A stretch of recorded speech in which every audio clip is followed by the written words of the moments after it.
दोस्तों आज हम आपके लिए लेकर आए हैं सम्राट अशोक का महान इतिहास।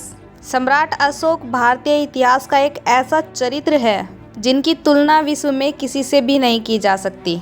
ये मौर्य साम्राज्य के शासक थे जिन्होंने भारतीय उपमहाद्वीप पर शासन किया था।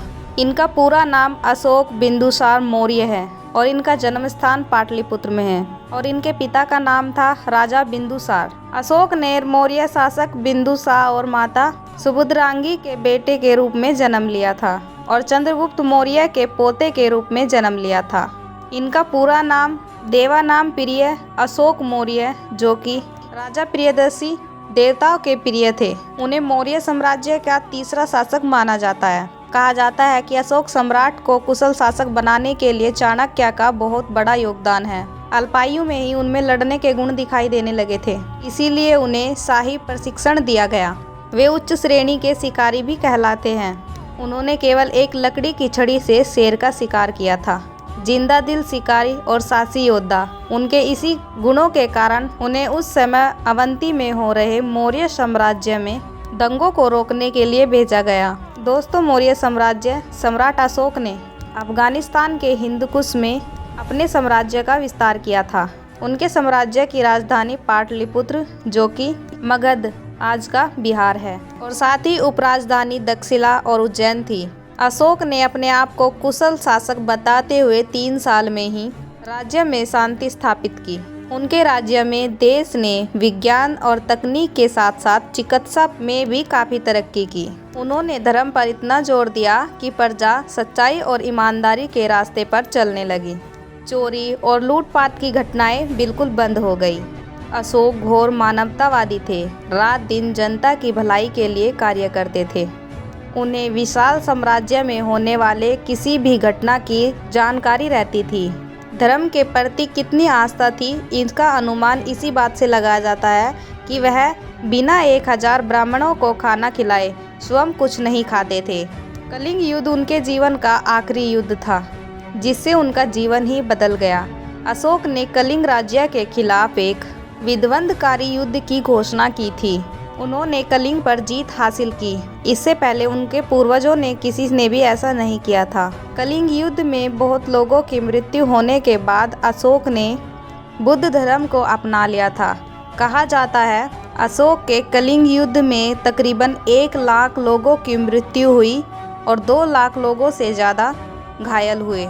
इस युद्ध में हुए भारी रक्तपात में उन्हें हिलाकर रख दिया। उन्होंने सोचा कि यह सब लालच का दुष्परिणाम है और कभी युद्ध न करने का प्रण लिया। इसके बाद सम्राट अशोक ने धर्म परिवर्तन का मन बना लिया और बौद्ध धर्म को अपना लिया और अहिंसा के पुजारी हो गए। बाद में उन्होंने पूरी एशिया में बुद्ध धर्म के प्रचार के लिए स्तंभों और स्तूपों का निर्माण कराया। अशोक के अनुसार बौद्ध धर्म एक सामाजिक और राजनीतिक एकता वाला धर्म था। बुद्ध का प्रचार करने के लिए उन्होंने अपने राज्य में जगह जगह पर बुद्ध की बड़ी बड़ी प्रतिमाएं बनवाई और बुद्ध धर्म का विकास करते चले गए। बौद्ध धर्म को अशोक ने ही विश्व धर्म के रूप में मान्यता दिलाई। बौद्ध धर्म के प्रचार के लिए विदेशों में बुद्ध ने अपने पुत्र और पुत्री को भिक्षु और भिक्षुणी के रूप में बाहर भेजा। सार्वजनिक कल्याण के लिए उन्होंने जो कार्य किए वह इतिहास में दर्ज हो गए।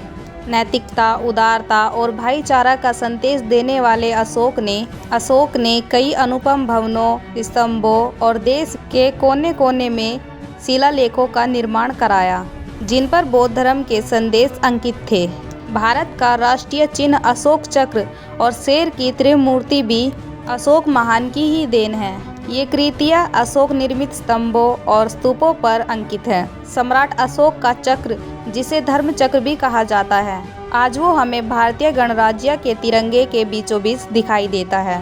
त्रिमूर्ति सारनाथ, जो कि वाराणसी में है, वहाँ के बौद्ध स्तूप स्तंभों पर निर्मित शिला मूर्तियों की प्रतिकृति है। अशोक का अर्थ दर्द रहित या फिर चिंता मुक्त होता है। अपने आदेश पत्र में उन्हें देवनामप्रिय और त्रिदर्शन कहा जाता है। कहा जाता है कि सम्राट अशोक का नाम अशोक के पेड़ से ही लिया गया था। दोस्तों, एक किताब है जिसका नाम है आउटलाइन ऑफ हिस्ट्री। इतिहास में अशोक को हजारों नाम से जानते हैं। जहाँ जहाँ उनकी वीरता के किस्से हैं, उनकी वीरता की गाथा पूरे इतिहास में प्रचलित है। वो एक सर्वप्रिय, न्यायप्रिय, दयालु और शक्तिशाली सम्राट थे। लोकहित की नज़रिए से अगर देखा जाए, अपने समय में अशोक सम्राट ने न केवल मानवों की चिंता की, बल्कि उन्होंने जीव मात्र के लिए कई सराहनीय काम भी किए हैं। सम्राट अशोक को एक साहसी राजा और निडर योद्धा माना जाता है। उनके राज्य में सम्राट अशोक अपने साम्राज्य को भारत के सभी महाद्वीपों में पहुंचाने का लगातार 8 सालों तक युद्ध लड़ते रहे, जिसके चलते अशोक सम्राट ने कृष्ण गोदावरी की घाटी और दक्षिण में मैसूर में भी जीत प्राप्त कर ली थी, लेकिन तमिलनाडु, श्रीलंका, केरल पर नहीं कर पाए। सम्राट अशोक जैसा एक महान शासक हमें इतिहास में शायद ही कोई और दिखाई दे। वे आकाश में चमकने वाले एक तारे की तरह है, जो हमेशा चमकता ही रहता है, और इतिहास का यही चमकता तारा सम्राट अशोक है। एक विजेता, दार्शनिक, प्रजापालक, शासक के रूप में उनका नाम हमेशा अमर रहेगा। उन्होंने जो त्याग और अन्य कई कार्य किए, ऐसा कोई नहीं कर सकता। सम्राट अशोक ने लगभग 40 वर्षों तक शासन किया। ईसा पूर्व 232 के आसपास उनकी मृत्यु हुई। विश्व इतिहास में अशोक महान एक अतुल्य चरित्र है।